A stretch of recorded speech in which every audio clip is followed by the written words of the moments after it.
మొన్న యెమెన్లో ఉన్నటువంటి హౌతీల మీద దాడి చేయమని చెప్పేసి ట్రంప్ ఆదేశించడం, ట్రంప్ ఆదేశించాక ఒక గ్రూప్ కట్టారు. ఇప్పుడు వాట్సాప్లు ఇట్లాంటి వాటిట్లో అయితే కనుక అది లీక్ అవుతుందని సిగ్నేచర్ యాప్లో ఒక గ్రూప్ ఏర్పాటు చేసుకున్నారు. అందులో ట్రంప్తో పాటుగా సైనికాధికారులు, ఇతర ఇంపార్టెంట్ అంటే దాన్ని ఫాలో అప్ చేసే బ్యాచ్ అంతా ఒక టీము, ట్రంప్ దాన్ని పర్యవేక్షిస్తుంటాడు.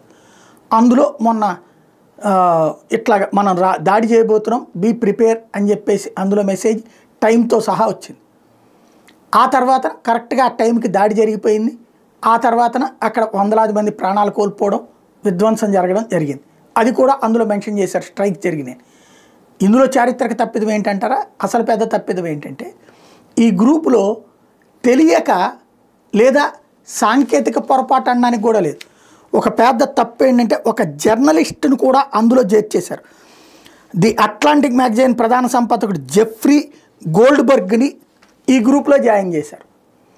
ఆయన ముందు ఈ గ్రూప్ ఏదో ఉంటే ఏదోలే గ్రూపులు పెట్టుకుంటూ ఉంటుంటారు కదా, అట్లాంటిది ఏదో ఫేక్ గ్రూప్ ఏమో అనుకున్నాడు. తీరా చూస్తే కాసేపటికి ఈ మెసేజ్ వచ్చింది, అది ఫేక్ అని నేను అనుకున్నాడు. తర్వాత రెండో రోజు పొద్దున్నే ఈ బాంబ్ అటాక్ జరిగిన కాసేపటికి అందులో మెసేజ్ రావటం చూసి షాక్ అయ్యాడు. అదేంటి ఇంటర్నల్ సెక్యూరిటీ గ్రూప్లో నా పేరు ఉండటం ఏంటి అన్నట్టు. వెంటనే అతను మెన్షన్ చేశాడు, నేను ఈ గ్రూప్లో ఉండదగ్గోని కాదు, నన్ను ఎందుకు పెట్టారో తెలియట్లేదు అని చెప్పి.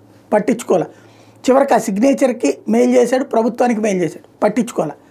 చివరికి ఎవరో ఒక్క అధికారి చూసి ఇంత తేడా ఎట్లా జరిగింది అని చెప్పి ఒక్కసారి సీరియస్ అయ్యేటప్పటికి ఆ విషయం బయటపడింది. అంటే అంతర్గత రహస్యాలకు సంబంధించినటువంటి రక్షణకు సంబంధించిన కీలకమైనటువంటి గ్రూప్లోకి వేరే వాళ్ళని చొప్పించడం తెలియకనే జరగడం అన్నటువంటిది ఇక్కడ సంచలనమైంది.